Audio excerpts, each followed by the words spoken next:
시편 100편 4절에서 5절을 보면 이런 말씀이 기록되어 있습니다. 감사함으로 그 문에 들어가며 찬송함으로 그의 궁정에 들어가서 그에게 감사하며 그의 이름을 송축할지어다. 여호와는 선하시니 그의 인자하심이 영원하고 그의 성실하심이 대대에 이르리로다. 우리는 겁도 없이 오늘 이 예배의 자리에 나왔습니다. 범죄한 자는 경찰을 보면 도망가게 되어 있습니다.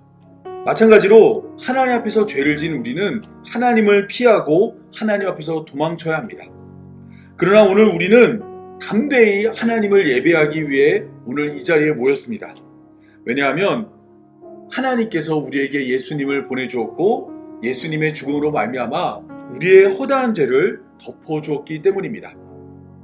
때문에 오늘 우리는 담대한 마음을 가지고 더 이상 하나님을 두려워하지 않으며 하나님을 예배하기 위해 이 자리에 모였습니다. 우리를 하나님과 화목하게 만들기 위해 우리에게 예수님을 보내신 하나님의 사랑과 은혜를 우리 다 함께 예배하도록 하겠습니다. 제가 기도하겠습니다. 사랑과 은혜가 충만하신 아버지 하나님, 허다한 죄를 덮어주는 하나님의 사랑과 은혜가 우리를 구원하여 교회가 되게 하신 감사합니다. 불러주신 은혜를 따라 영과 진리 되신 예수님으로 하나님을 예배합니다.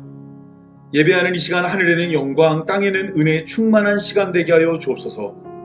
신이 임재하여 각 사람의 마음을 열어주시고 주님 홀로 영광 받아 주옵소서. 우리 구주 예수님의 이름으로 기도합니다. 아멘. 우리 가사를 생각하면서 찬송가 28장 복의 근원 강림하사 함께 찬양하겠습니다.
교독문 38번 시편 92편 함께 교독하겠습니다. 시편 92편은 안식일의 찬송시로 불리는 특별한 시편입니다. 하나님의 인자하심과 성실하심을 찬양하며 악인의 멸망과 의인의 번성을 대비하고 결국 하나님만 영원히 의로우신 분임을 선포하는 내용입니다. 우리 이 내용을 기억하며 우리 한 절 한 절 이 말씀을 교독하도록 하겠습니다. 지존자여 시편근과 비파와 수금으로 여호와께 감사하며 주의 이름을 찬양하고 아침마다 주의 인자하심을 알리며 밤마다 주의 성실하심을 베품이 좋으니이다. 여호와여 주께서 행하신 일로 나를 기쁘게 하셨으니 주의 손이 행하시는 일로 말미암아 내가 높이 외치리이다. 의인은 종려나무같이 번성하며 레바논의 백향목같이 성장하리로다. 이는 여호와의 집에 심기였습니다. 우리 하나님의 뜰 안에서 번성하리로다. 그는 늙어도 여전히 결실하며 진액이 풍족하고 빛이 청청하니 여호와의 정직하심과 나의 바위 되심과 그에게는 불의가 없음이 선포되리로다. 아멘. 우리 찬송가 435장 나의 영원하신 기업 함께 찬양하겠습니다.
제가 기도하도록 하겠습니다.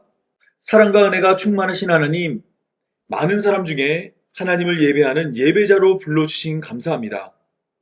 우리는 죄와 허물로 죽어있던 자들입니다. 이 세상 풍조를 따르고 공중의 권세 잡은 자를 따라 본질상 진노의 자녀였습니다. 이러한 우리를 구원하기 위해 하나님의 아들을 우리에게 보내주신 감사합니다. 이제는 옛사람을 벗고 새 사람이 되어 새 언약을 따라 새 계명으로 살아가는 새 피조물이 되게 하여 주옵소서. 하늘에서 하나님의 뜻이 이루어지는 것처럼 우리의 삶에도 하나님의 뜻이 이루어지게 하시고 다툼과 갈등과 미움과 시기와 질투가 끊이지 않는 이 땅에서 예수님이 우리를 사랑하신 것처럼 서로 사랑하는 삶이 되게 하여 주옵소서. 사랑과 은혜가 충만하신 하나님, 예수님의 피값으로 사신 이 교회에 하나님이 주인 되어 주옵소서. 남녀노소를 가리지 않고 교회에 속한 모든 성도가 한 몸이 되어 하나님을 섬기게 하여 주옵소서. 높고 낮음을 계산하지 않고 많고 적음의 의미를 두지 않으며 강함과 약함의 차이가 사라지는 교회가 되게 하여 주옵소서. 자격 없는 자들이 모여 하나님을 예배하는 교회가 되었으니 더 많이 자격 없는 자들을 사랑하게 하시고 자격 없는 우리에게 깨닫게 하신 예수 그리스도의 대속함을 더욱 자격 없는 자들과 나누게 하여 주옵소서. 파도처럼 끊이지 않는 고난이 셀 수 없이 밀려오는 이 세상에서 우리의 유일한 소망은 예수 그리스도밖에 없음을 고백합니다. 속히 임하셔서 하나님 나라를 우리에게 허락하여 주옵소서. 모든 아픈 것이나 슬픈 것이나 괴로운 것이 사라지고 모든 사람이 예수님처럼 서로 사랑하는 하나님 나라가 속히 임하게 하여 주옵소서. 하나님을 종일토록 기뻐하는 하나님 나라를 갈망하오니 올라간 모습 그대로 우리에게 예수님을 보내주옵소서. 이 모든 말씀 다시 오실 우리 구주 예수님의 이름으로 기도합니다. 아멘.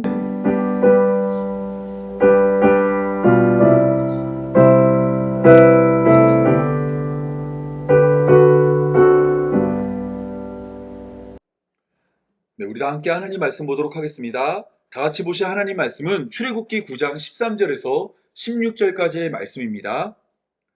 제가 한 절, 여러분이 한 절 읽도록 하겠습니다. 여호와께서 모세에게 이르시되 아침에 일찍이 일어나 바로 앞에 서서 그에게 이르기를 히브리 사람의 하나님 여호와의 말씀에 내 백성을 보내라. 그들이 나를 섬길 것이니라. 내가 이번에는 모든 재앙을 너와 내 신하와 내 백성에게 내려 온 천하에 나와 같은 자가 없음을 내게 알게 하리라. 내가 손을 펴서 돌림병으로 너와 내 백성을 쳤더라면 내가 세상에서 끊어졌을 것이나 내가 너를 세웠음은 나의 능력을 내게 보이고 내 이름이 온 천하에 전파되게 하였음이니라. 아멘. 하나님은 정의롭고 공의로우신 분입니다. 사람을 심판할 때 면밀히 모든 것을 살핀 후에 사람을 심판하십니다. 창세기 11장을 보면 신할 평지에 모인 사람들은 성과 탑을 쌓으려고 했습니다. 이것이 우리에게는 바벨탑으로 알려진 성과 탑입니다. 이때 하나님은 사람들이 짓고 있는 성과 탑을 보기 위해 친히 이 땅에 내려오셨습니다. 그들이 하는 행동을 멀리서 바라보지 않고 직접 눈앞에서 바라보고 그들의 죄를 심판한 것입니다. 창세기 18장을 보면 하나님은 소돔과 고모라의 죄악이 크고 부르짐이 크다는 소리를 듣고 그곳으로 두 천사를 보내 그곳의 죄악이 어떠한지 확인하고 그곳에 심판을 내리셨습니다. 이 땅에 내려온 예수님도 사람들의 죄악이 어떠한지 확인하기 위해 말씀이 육신이 되어 이 땅에 오셨고 하나님의 말씀을 따른다고 말한 자들이 예수님을 십자가에 못 박음으로 그들의 죄인됨이 드러나 그들이 심판을 받게 되었습니다. 이처럼 하나님은 멀리서 보거나 들리는 소문으로 사람을 심판하지 않습니다. 처음부터 끝까지 모든 것을 살펴서 사람을 심판하십니다. 그래서 하나님의 심판에는 억울한 사람이 없습니다. 하나님께서 처음부터 끝까지 우리의 삶을 다 지켜보시고 하나하나 낱낱이 지적하여 그 사람을 심판하기 때문입니다. 하나님께 벌을 받을 때 그 누구도 원망하거나 불평하거나 핑계댈 수 없이 하나님께서 공정하고 정의롭게 심판하십니다. 그런 모습이 오늘 본문에서도 나타납니다. 우리가 살펴보고 있는 10가지 재앙은 3331의 구조로 이루어져 있습니다. 저희가 매주 이 말씀을 나누었죠.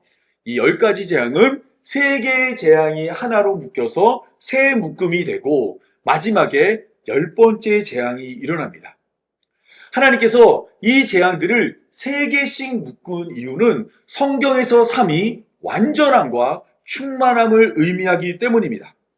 예수님은 죽은 지 사흘 만에 부활하였고 요나는 물고기 뱃속에서 사흘 동안 있다 나왔으며 율법은 두세 사람의 증언을 사실로 여기고 베드로는 3번이나 예수님을 부인했습니다.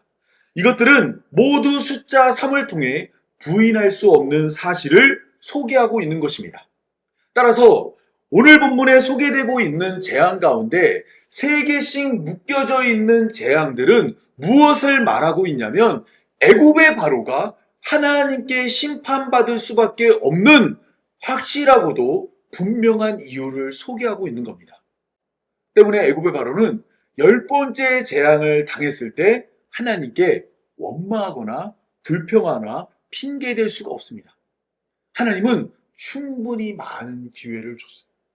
재앙을 일으킬 때마다 내가 이런 일을 행할 것이라고 이야기해줬고 모세와 아론을 통해 하나님의 뜻을 알려줬으며 계속되는 회유와 설득에도 불구하고 애굽의 바로는 하나님의 뜻을 따르지 않아 하나님의 심판을 받게 되었습니다. 여러분, 이러한 이야기는 결국 오늘 우리에게도 동일한 말을 하고 있습니다. 오늘 본문이 소개하고 있는 7번째 재앙은 세 개씩 이루어져 있는 묶음의 세 번째 묶음의 첫 번째 재앙인 일곱 번째 재앙이에요. 이 재앙을 통해 오늘 본문은 우리에게 하나님의 최후 통첩을 소개하고 있고, 우리는 지금 이 최후 통첩을 받은 자로서 이 땅을 살아가고 있음을 깨닫게 하고 있습니다. 오늘 함께 일곱 번째 재앙이 소개하고 있는 내용을 통해 하나님이 오늘 우리에게 어떻게 경고하고 있고, 이러한 경고 가운데 우리는 어떻게 구원에 이르는지 함께 살펴보도록 하겠습니다. 일곱 번째 재앙은 매우 긴 내용을 다루고 있습니다. 무려 13절부터 35절까지 긴 내용으로 우리에게 일곱 번째 재앙을 소개합니다. 첫 번째로 13절부터 16절의 이야기는 애굽의 바로를 향한 하나님의 경고와 재앙이 주어지는 의미를 설명합니다. 그리고 17절에서는 바로의 교만이 소개되고, 18절부터 22절까지는 재앙의 예고와 재앙을 어떻게 준비해야 되는지를 설명해주고, 23절부터 27절까지는 하나님이 말씀한 대로 그 재앙이 애굽에 시작됩니다. 그리고 이 재앙을 겪은 애굽의 바로가 28절에서 30절에 하나님 앞에서 회개하는 척하는 거짓의 회개를 보여주고, 31절부터 35절에는 애굽에 어떤 피해가 있었는지 말해주며 애굽의 바로가 다시 완악한 마음으로 하나님의 뜻을 따르지 않았다고 이야기합니다. 원래는 이 말씀을 다 살펴보려고 그랬어요. 그래서 제가 목요일까지 막 이 설교를 준비하다 보니까 제가 화면에 준비하는 이 화면 페이지가 100페이지를 넘어가더라고요. 그래서 오늘 이거는 이렇게 하면 끝나지 않겠다 싶어서 오늘 본문은 13절에서 16절만 살펴보려고 합니다. 13, 14, 15, 16, 4절만 살펴볼 건데, 이 안에도 매우 중요한 구속의 의미가 담겨져 있습니다. 오늘 본문인 출애굽기 9장 13절에서 16절까지의 이야기는 애굽의 바로를 향한 하나님의 경고와 재앙의 의미들이 소개되고 있습니다. 13절에서는 하나님께서 애굽의 바로를 향해서 내 백성을 보내라는 경고를 하십니다. 그리고 14절에서는 하나님이 재앙을 일으키는 목적을 소개하고, 15절에서 16절에는 지금까지 애굽의 바로를 왜 살려두었는지에 대한 이야기를 말씀하십니다. 지금부터 이러한 흐름을 따라서 한 절 한 절의 내용을 살펴보도록 하겠습니다. 출애굽기 9장 13절은 애굽의 바로를 향한 하나님의 요구가 소개됩니다. 우리 다 함께 출애굽기 9장 13절 말씀을 읽어보도록 하겠습니다. 다 같이 읽겠습니다.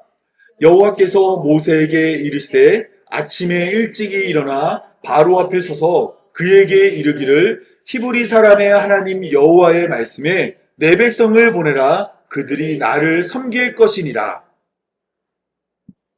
오늘 본문을 보면 하나님은 모세를 아침 일찍이 애굽의 바로에게 보내고 있습니다. 그때가 언제냐면 아침이고, 그것도 일찍이 애굽의 바로를 만나러 가라고 명령하고 있어요. 이러한 모습은 첫 번째 재앙과 네 번째 재앙 때도 동일하게 나타납니다. 출애굽기 4장 15절을 보면 첫 번째 재앙을 일으킬 때 하나님은 모세에게 아침에 너는 바로에게로 가라. 보라, 그가 물 있는 곳으로 나오리니 너는 나일강에 서서 그를 맞으며 라고 돼 있어요. 아침에 일찍이 나일강에서 애굽의 바로를 만나 내 백성을 보내라는 요구를 하라라고 이야기했습니다. 그리고 8장 20절에서 네 번째 재앙을 애굽에 내리며 하나님은 모세에게 이렇게 명령합니다. 아침에 일찍이 일어나 바로 앞에 서라. 그가 물 있는 곳으로 나오리니 거기서 애굽의 바로에게 내 백성을 보내라는 명령을 하라고 말씀하신 것입니다. 잘 보시면 이 재앙들은 첫 번째 재앙, 네 번째 재앙, 일곱 번째 재앙이에요. 이 재앙들은 특징이 있습니다. 어떤 특징이 있을까요? 첫 번째 재앙, 네 번째 재앙, 일곱 번째 재앙이에요.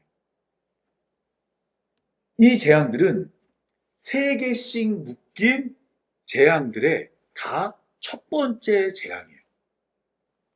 세 개의 재앙을 소개할 때 항상 하나님은 첫 번째 재앙 때 아침에 일찍이 나일강을 가서 애굽의 바로를 만나라고 한 다음에 그 세 개의 묶음의 재앙을 시작하시는 겁니다.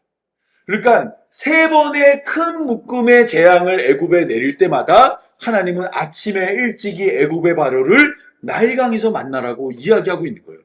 그렇다면 왜 하나님은 이러한 명령을 모세에게 내렸을까요? 애굽 사람들에게 나일강은 매우 특별한 강입니다. 고대 문서들을 보면 애굽 사람들은 종교적으로 정결 예식을 매우 중요하게 여겼다고 합니다.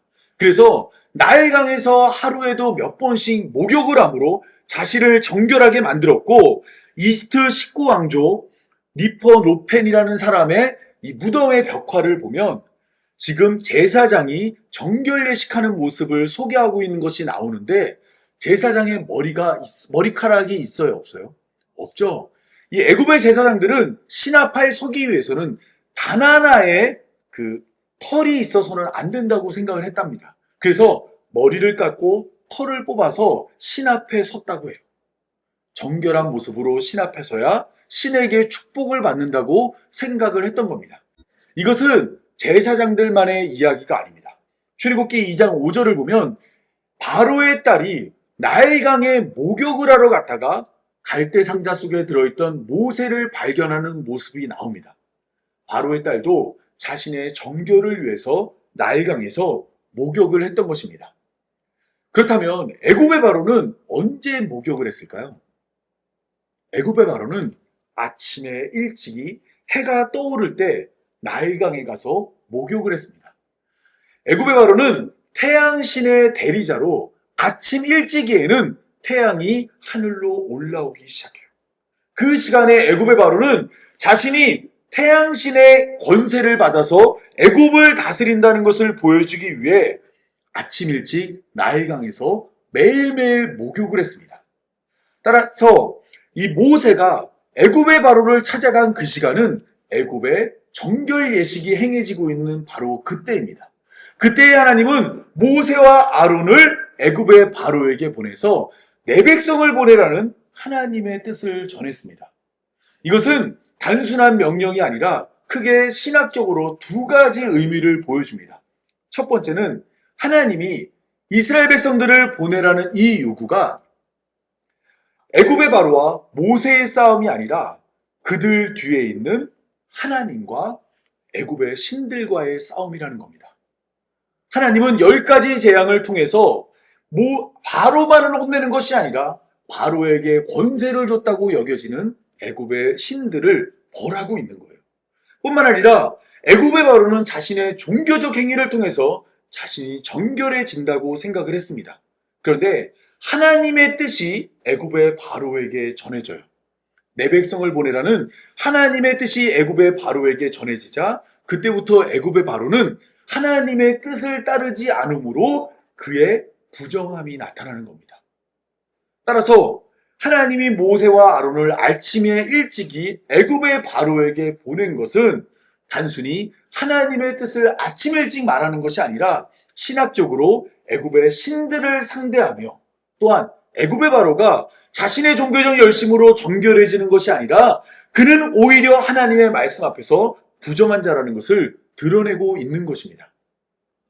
또한 하나님은 오늘 본문에서 자신을 소개할 때 나는 히브리 사람의 하나님이라고 이야기했습니다. 여기서 말하는 히브리라는 단어는 건너다, 지나가다, 넘어가다라는 뜻으로 강을 건너온 자라는 뜻입니다. 우리가 성경에서도 히브리서가 있잖아요. 이 히브리서가 히브리라는 단어에서 나왔고 오늘날도 많은 사람들이 이스라엘 백성들을 히브리 사람이라 부르고 또한 성경에도 이스라엘 백성들을 히브리 사람이라 불러요. 근데 이 히브리 사람이라는 이 단어의 뜻이 뭐라고요? 그렇죠. 강을 건너온 사람들이란 뜻입니다. 이 말이 처음 쓰여진 곳은 창세기 14장 13절입니다. 이 아브라함의 조카 롯이 그돌라오멜에게 포로로 잡혀갔을 때 도망친 사람이 아브라함을 찾아와 만나는데 이때 아브라함을 소개할 때 히브리 사람 아브라함이라고 소개하고 있습니다. 아브라함을 첫 번째 히브리 사람으로 소개하고 있는 겁니다. 그렇다면 왜 아브라함을 첫 번째 히브리 사람으로 소개할까요? 아브라함이 강을 건너왔기 때문입니다. 아브라함은 원래 갈대아 우르라는 곳에 살고 있었습니다. 그런데 하나님이 아브라함에게 가나안 땅이라는 하나님이 보여줄 곳으로 오라는 말씀을 전해 주었습니다. 이때 아브라함은 갈대아 우르를 떠나 가나안 땅으로 왔어요. 이때 아브라함은 유프라테스라는 강을 건너서 가나안 땅에 도착하게 됩니다. 이때 가나안 사람들은 아브라함을 보고 너 어디서 왔냐라고 물었을 거 아니에요. 그랬더니 이 사람이 강을 건너서 왔구나라고 생각을 하게 되었고, 그때부터 아브라함과 그의 후손을 뭐라고 부르냐면 히브리 사람이라고 불렀습니다. 그런데 이러한 히브리 사람이라는 표현은 이방인이 이스라엘 백성들을 바라볼 때 하는 말이에요. 따라서 히브리 사람이라는 것은 내부적인 표현이 아니라 외부적인 표현이에요. 그러니까 남이 나를 봤을 때 내가 히브리 사람이지 내가 나를 봤을 때 히브리 사람이 아니었던 겁니다. 그런데 오늘 본문을 보면 하나님은 자신을 히브리 사람의 하나님이라고 이야기해요. 왜 하나님께서 이렇게 이야기하냐면 애굽의 바로에게 이스라엘 백성들이 어떠한 자인지를 설명하고 있는 겁니다. 이스라엘 백성들은 강을 건너서 가나안 땅에 왔고, 지금도 마찬가지로 강을 건너온 자들이 애굽에 살고 있는 거예요. 그러니까 하나님께서 애굽의 바로에게 나는 강을 건너온 자들의 하나님이니까 너는 이들을 보내라는 거예요. 강을 건너서 이들을 보내야만 하나님의 뜻을 따를 수 있다라고 이야기한 겁니다. 그런데 애굽의 바로는 하나님의 뜻을 따르지 않았습니다. 그래서 하나님께서는 하나님의 히브리 사람의 하나님됨을 스스로 증명하십니다. 그 첫 번째가 바로 유월절입니다. 하나님은 히브리라는 단어가 넘어가다라는 뜻이라 그랬잖아요. 근데 이 유월절이 어떤 뜻이냐면 유월절은 넘어가다라는 겁니다. 10번째 재앙이 애굽에 임했을 때 사망이 애굽 온 땅을 덮을 때 유월절 어린 양의 피를 바른 집은 그 사망이 그 집을 넘어갔습니다. 하나님께서는 이렇게 히브리 사람의 집에는 넘어가는 일을 행하여 그들의 생명을 살려줬어요. 그리고 이들이 강을 건너온 자들이라고 그랬잖아요. 그래서 하나님은 그러한 자들을 꺼집어내서 홍해를 가르고 그들을 강을 건너 약속의 땅으로 다시 데려가십니다. 이를 통해서 하나님은 어떠한 분이라는 것이 드러나요? 정말로 히브리 사람의 하나님이라는 것이 드러나는 것입니다. 그리고 이것을 누가 하시는 거죠? 하나님께서 직접 자신의 히브리 사람의 하나님됨을 직접 증명하시는 것입니다. 출애굽기 9장 14절은 재앙의 목적을 설명합니다. 우리 다 함께 출애굽기 9장 14절 말씀을 읽어보겠습니다. 다 같이 읽겠습니다. 내가 이번에는 모든 재앙을 너와 내 신하와 내 백성에게 내려 온 천하에 나와 같은 자가 없음을 내게 알게 하리라. 14절을 보면 하나님께서는 내가 이번에는 모든 재앙을 너와 내 신하와 내 백성에게 내린다고 말했습니다. 그런데 오늘 본문은 사실 7번째 재앙을 소개하고 있잖아요. 그런데 하나님은 7번째 재앙을 말하면서도 동시에 애굽의 바로에게 경고하기를 내가 이번에는 모든 재앙을 내릴 거라고 이야기합니다. 여기서 말하는 모든 재앙은 7번째 재앙만을 말하지 않습니다. 7번째 재앙을 시작으로 계속될 8번째 재앙, 9번째 재앙을 말하고 있는 거예요. 7번째 재앙, 8번째 재앙, 9번째 재앙은 세 개가 하나로 묶여 있다 그랬죠. 이 묶여져 있는 이 재앙을 통해서 내가 어떠한 목적을 이루겠다라고 하나님이 말씀하고 있는 겁니다. 따라서 오늘 본문이 소개하고 있는 재앙은 하나의 재앙만을 말하지 않는 거예요.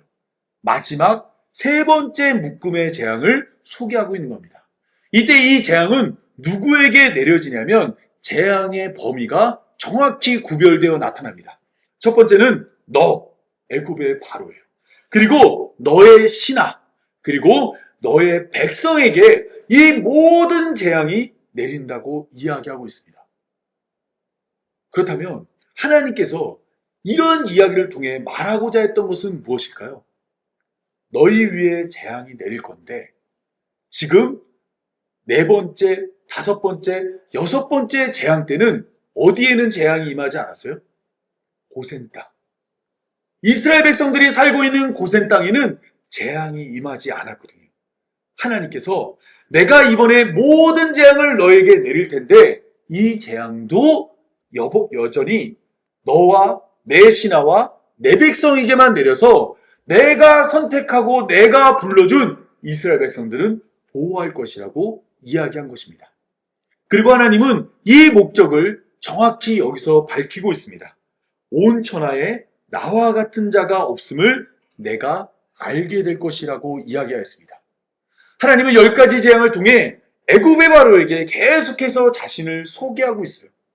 출애굽기 5장 2절을 보면 여호와가 누구에게 내가 이스라엘 백성을 보내겠냐라고 말했던 애굽의 바로에게 하나님은 계속해서 자신을 소개합니다. 그러면 첫 번째 재앙부터 세 번째 재앙을 통해서 소개된 하나님은 어떤 분이었을까요?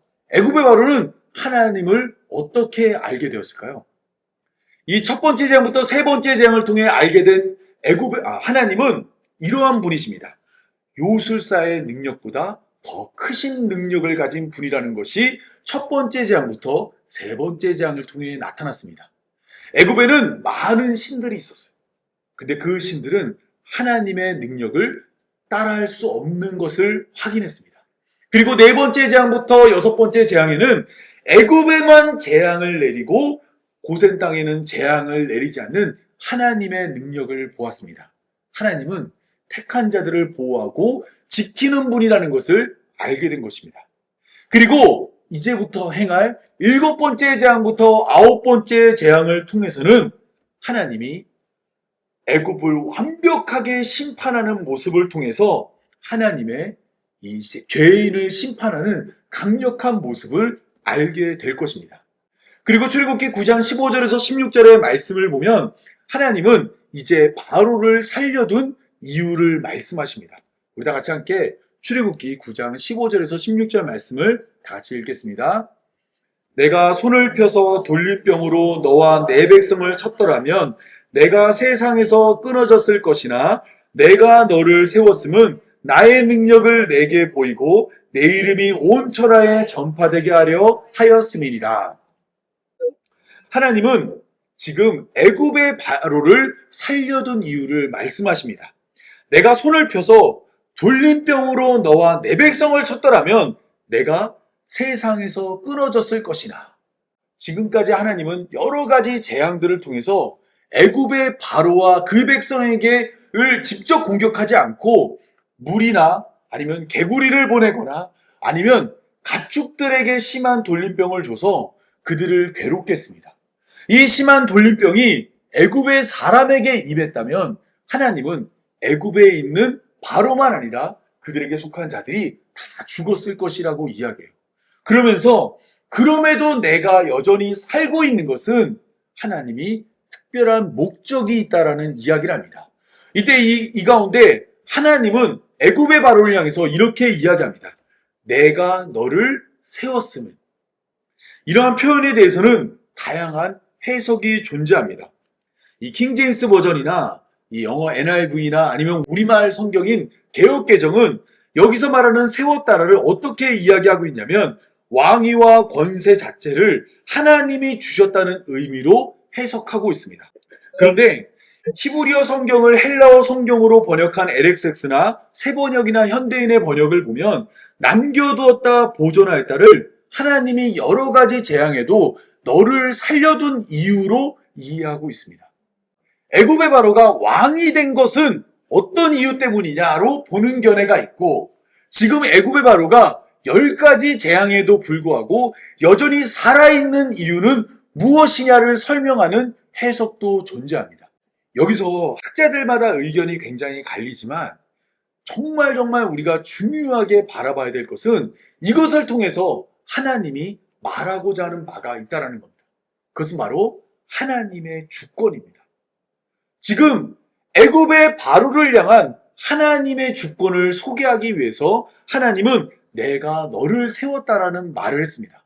그리고 이 말씀을 로마서 9장 17절이 받아서 이렇게 이야기합니다.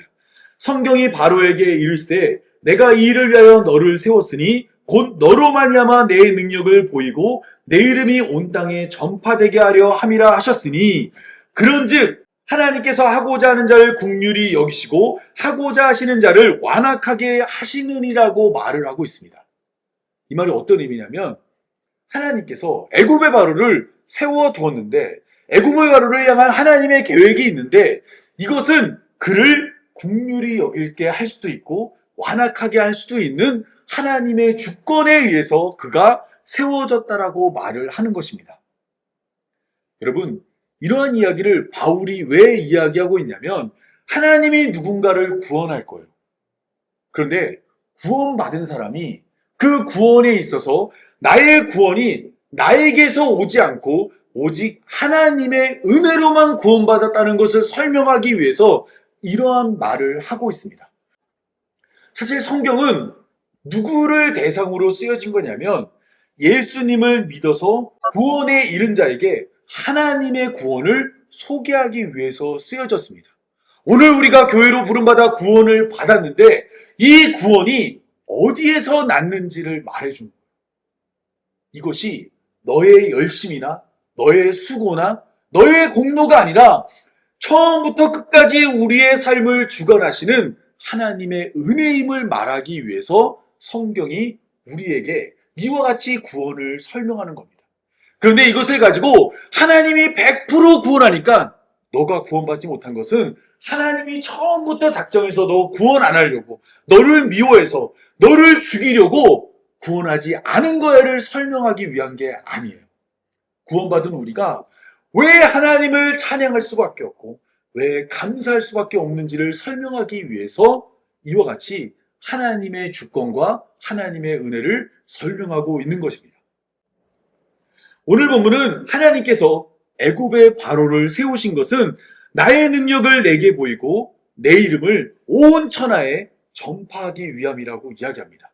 지금 애굽의 바로를 하나님이 계속해서 살려둔 이유가 무엇이냐면 하나님의 능력이 얼마나 대단한지 온 세상에 나타내기 위함이라고 이야기를 해요. 그래서 하나님은 5번까지 스스로의 마음을 완악하게 했던 바로의 마음을 다시 하나님이 주관하여 완악하게 만드신 후 하나님의 재앙을 보여서 하나님의 능력을 나타낸 것입니다. 그렇다면 정말로 하나님의 이러한 능력이 온 세상에 전파됐을까요? 출애굽기 18장 11절을 보면 모세의 장인 이드로가 출애굽한 이스라엘 백성들을 만났을 때 모세에게 이렇게 이야기합니다. 이제 내가 알았도다. 여호와는 모든 신보다 크심으로 이스라엘에게 교만하게 행하는 그들을 이기셨도다라는 이야기를 해요. 장인 이드로가 하나님의 능력을 깨닫게 된 것입니다. 또한 여호수아서 2장을 보면 기생 라합이 가나안 땅에 있는 여리고 성에 살고 있다가 이 정탐꾼들을 만난 후에 그들에게 이렇게 얘기합니다. 너희가 애굽에서 나올 때 여호와께서 너희 앞에서 홍해 물을 마르게 하신 일과 너희가 요단 저쪽에 있는 아모리 사람의 두 왕 시온과 옥에게 행한 일, 곧 그들을 전멸시킨 일을 우리가 들었음이니라 라고 이야기하면서 하나님이 하신 일을 듣고 기생 라합이 이스라엘 백성들을 도와줍니다. 뿐만 아니라 여호수아서 9장을 보면 기브온 사람들이 화해를 청하면서 이런 이야기를 합니다. 우리가 그의 소문과 그가 애굽에서 행하신 모든 일을 들으며 또 그가 요단 동쪽에 있는 아모리 사람의 두 왕들 곧 헤스본 왕 시온과 아스타롯에 있는 바사란 옥에게 행하신 일을 들었다고 이야기하면서 이스라엘 백성과 화해를 청하고 있습니다. 그리고 사무엘상 4장을 보면 블레셋 사람들도 이렇게 얘기합니다. 누가 우리를 이 능한 신들의 손에서 건지리오? 그들은 광야에서 여러 가지 재앙으로 애굽인을 친 신들이라 라고 이야기하면서 하나님을 애굽의 신들을 친 애굽 사람을 친 신들이라고 표현하고 있습니다. 정말로 하나님의 말씀대로 애굽의 바로에게 행한 일로 말미암아 온 세상에 하나님이 행하신 일이 나타난 겁니다. 따라서 오늘 본문은 이러한 내용으로 이해될 수 있습니다. 출애굽기 9장 13절에서 하나님은 애굽의 바로에게 7번째 재앙을 행하며 요구를 합니다. 내 백성을 보내라고 이야기한 거예요. 그리고 네가 보내지 않으면 어떤 일이 일어날 건지 말해주는데 내가 7번째 재앙, 8번째 재앙, 9번째 재앙을 애굽에 내려서 온 세상에 나와 같은 하나님이 없음을 알려줄 거라고 이야기하는 겁니다. 이것은 애굽의 바로를 향한 하나님의 마지막 경고입니다. 최후 통첩을 모세를 통해서 애굽의 바로에게 경고하라 말씀하였습니다. 이 경고가 끝나면 이제부터 애굽의 바로는 큰 어려움을 겪게 돼요. 어떤 어려움을 겪게 되냐면 우박이 내려와서 애굽의 모든 것을 다 앗아갈 겁니다. 그 다음에는 남겨진 조금의 어떤 양식이 있는데 그것을 메뚜기 떼가 와서 다 먹어치울 겁니다. 그리고 애굽에서는 태양신이 가장 높은데 9번째 재앙으로 태양이 사라질 겁니다. 이것도 사실은 농사와 좀 연결이 되는데 결국에는 농사 질 수 없고 양식 없는 자가 되어 애굽의 모든 사람이 죽게 되는 굉장히 험한 심판이 임할 거라고 하나님이 말해주고 있는 거예요. 이것이 바로 최후 통첩이고 이것이 끝난 후에는 정말로 하나님이 10번째 재앙으로 애굽에 처음 난 모든 생명을 앗아가세요. 그러면 애굽의 바로는 이 명령을 따라야 되겠죠. 근데 너무나 잘 알고 있다시피 애굽의 바로는 이러한 최후 통첩을 하나님 받아들이지 않고 하나님의 뜻대로 행하지 않았습니다. 마찬가지로 우리도 이 땅 가운데 살고 있는데 우리 역시 최후 통첩을 받은 삶을 살고 있습니다. 이 많은 사람들이 기억하지 못하지만 이미 하나님은 우리에게 마지막 경고를 하셨어요. 성경에는 대표적인 심판이 2가지가 있다고 말씀드렸죠. 하나는 물심판이고 하나는 불심판입니다.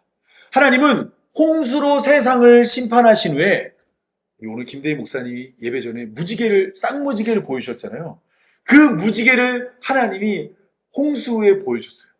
그리고 뭐라고 말씀하셨죠? 다시는 내가 물로 사람을 심판하지 않겠다고 이야기했습니다. 대부분의 사람들은 이 이야기를 보면은 하나님의 구원하심을 보고 하나님의 회복하심을 보고 하나님의 은혜와 사랑을 여기서 이야기합니다.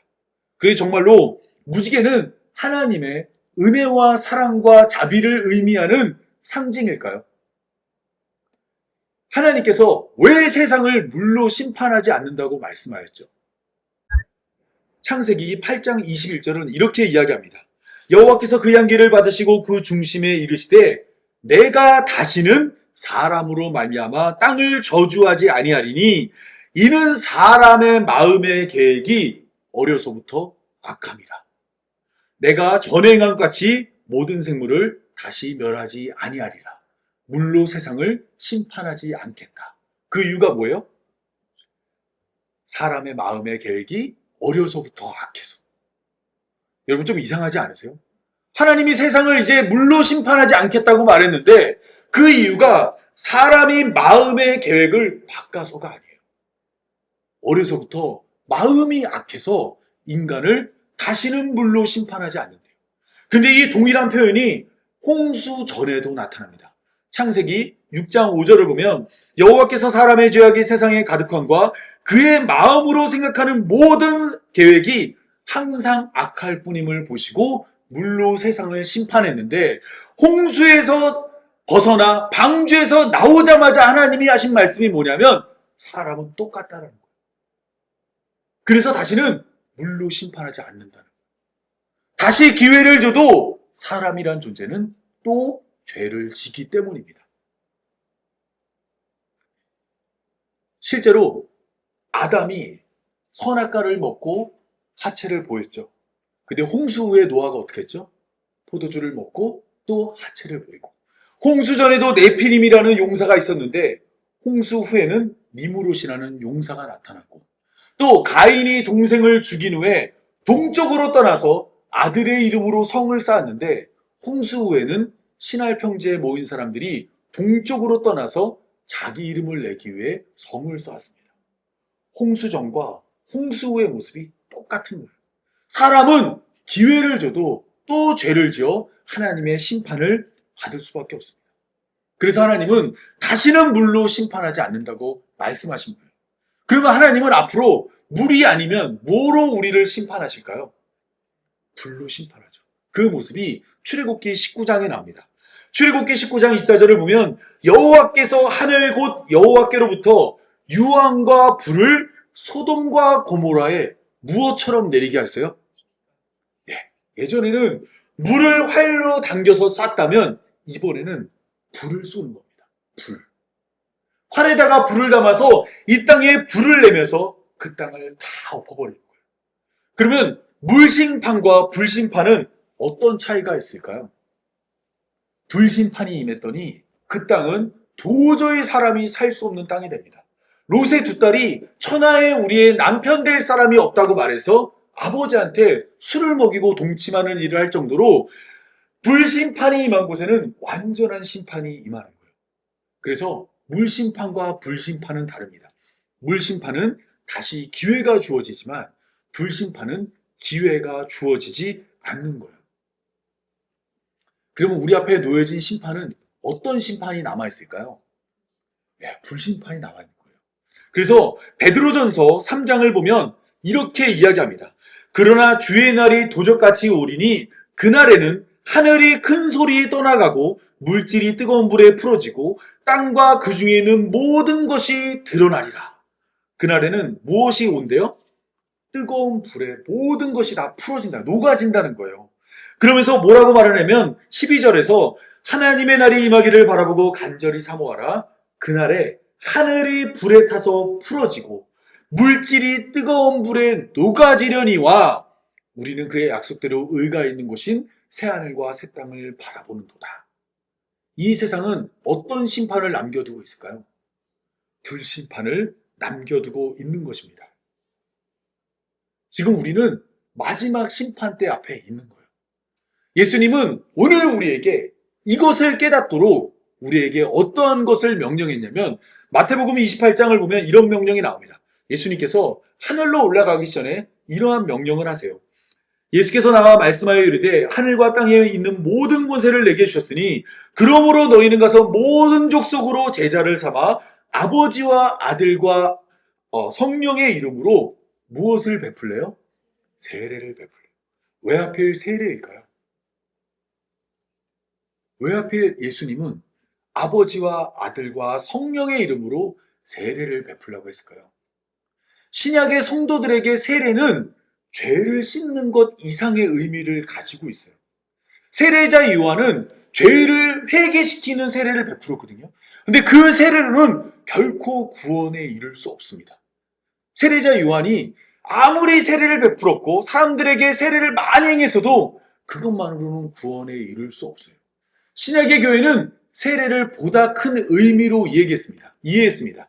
고린도전서 10장 2절을 보면 출애굽 때 일어났던 홍해 사건을 세례로 이해했어요.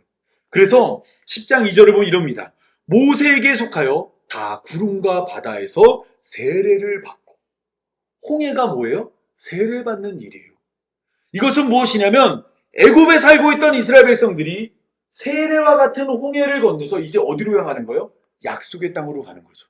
마찬가지로 지금 신약의 교회, 이 땅의 처음 교회는 율법 아래에 사로잡혀 있던 자들이 세례를 통해 홍해를 넘어서 이제 하나님 나라를 향해 걷게 됐음을 세례를 통해 확인하는 겁니다. 그래서 우리가 교회에서 입교라는 거 있잖아요. 내가 성도가 되었을 때 제일 먼저 하는 행동이 뭐냐면 세례를 받는 거예요. 세례. 믿음으로 예수님을 고백하면 세례를 주는 겁니다. 이제 너는 약속의 땅을 향해 가는 성도가 되었음을 세례로 확인시켜 주는 거예요.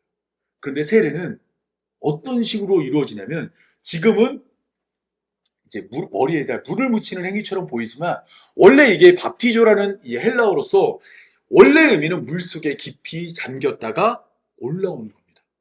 이것이 어떤 의미를 가지고 있을까요?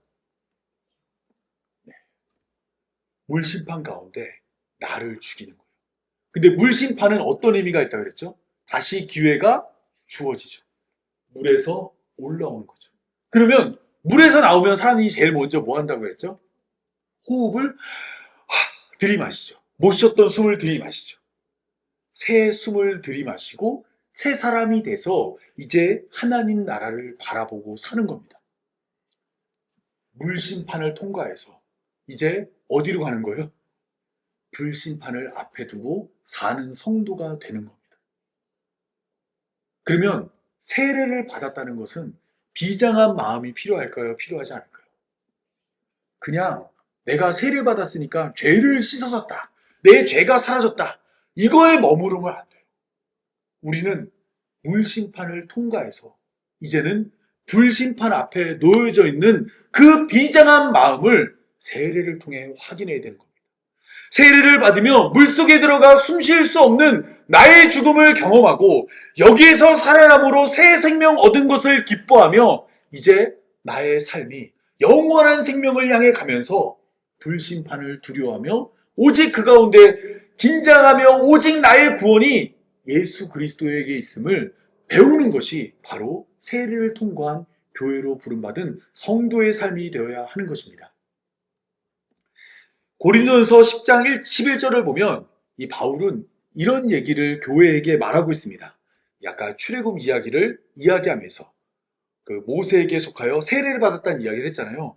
그 말을 하고 난 다음에 그들에게 일어난 이 일은 본보기가 되고 또한 말세를 만난 우리를 깨우치기 위하여 기록되었다고 말합니다. 지금 우리가 살고 있는 이때가 언제라고요? 말세예요, 말세.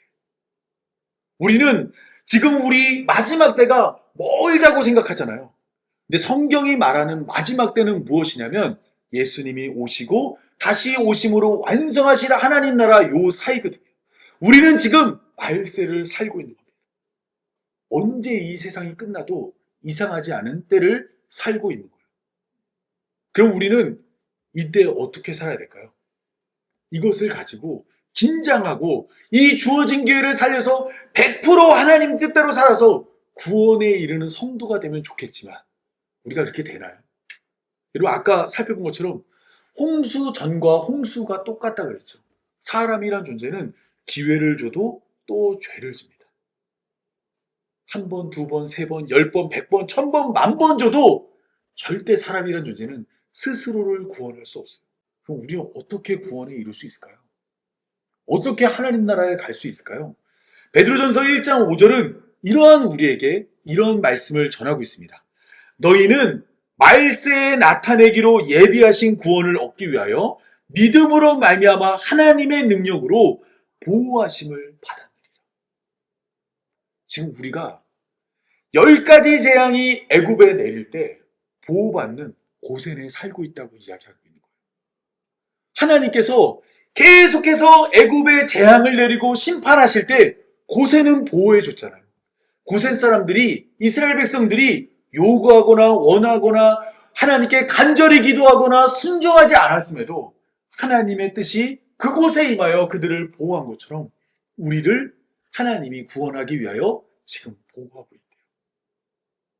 마지막 심판날에 우리를 죽이려고 하는 사망이 몰려와도 우리가 히브리 사람처럼 유월절이 되어 그 사망이 우리를 넘어갈 것이라고 이야기하고 있습니다. 그렇다면 이것을 믿음으로 알게 된 우리는 어떤 삶을 살아야 될까요? 6절입니다. 그러므로 너희가 이제 여러 가지 시험으로 말미암아 잠깐 근심하게 되지 않을 수 없으나 오히려 크게 기뻐하라는 거예요. 지금 잠깐 힘들 수는 있지만 결국에는 하나님이 우리를 보호하여 우리를 구원하실 겁니다. 제가 전에 말씀드렸죠. 10가지 재앙이 계속 일어날 때 이스라엘 백성들은 얼마나 감질 날까요?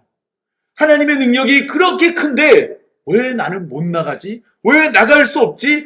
계속해서 하나님의 일하심을 기다리다가 결국 10번째 재앙이 일어난 후에 이스라엘 백성들이 하나님이 정한 때에 애굽을 나가게 됩니다. 마찬가지로 우리는 그때를 기다리면서 여기서 여러 가지 환난에도 불구하고 하나님의 일하심을 기다림으로 기뻐하며 그날을 기다리는 성도가 되어야 합니다. 성경이 계속해서 우리에게 말하고 있는 것은 하나님께서 우리를 보호하여 은혜로 건져준다는 거예요. 그리고 이러한 하나님의 계획은 자신의 아들을 주어서 완성할 만큼 확실하게 보증이 되어져 있습니다. 하나님께서 반드시 우리를 건져 하나님 나라로 인도할 것입니다. 이것을 믿음으로 잠깐 근심하지 않을 수 없으나 이 근심을 기쁨으로 바꾸고 하나님을 의지하여 살아가는 교회로 부름받은 성도의 삶이 되기 바라며 오늘 말씀 맺겠습니다. 제가 기도하겠습니다.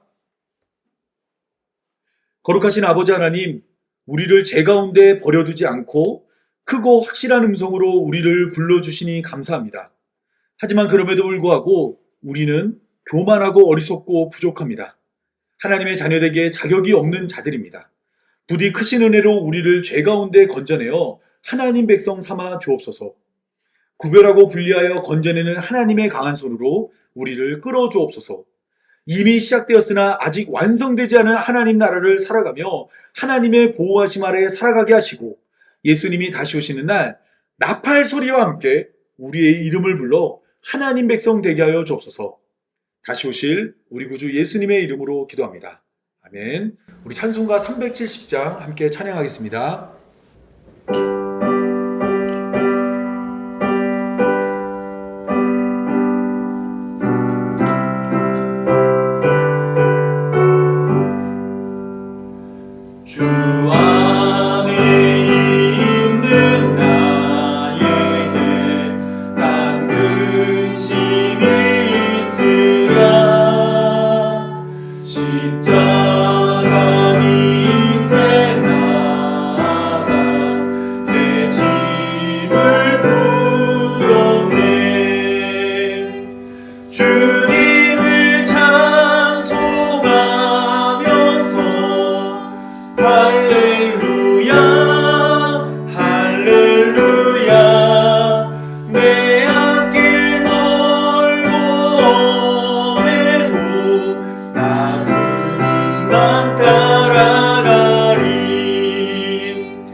자, 축도함으로 오늘 예배 마치겠습니다. 이제는 불심판 가운데서 우리를 구원하는 우리 구주 예수 그리스도의 은혜와 독생자 예수 그리스도를 허락하는 하나님의 크신 사랑과 우리에게 회개와 믿음 주시며 마지막 날까지 붙드시는 성령의 인도하심이 물심판을 지나 불심판 가운데 새하늘과 새 땅을 바라보는 모든 성도들과 영원토록 함께하길 간절히 축원하옵나이다. 아멘.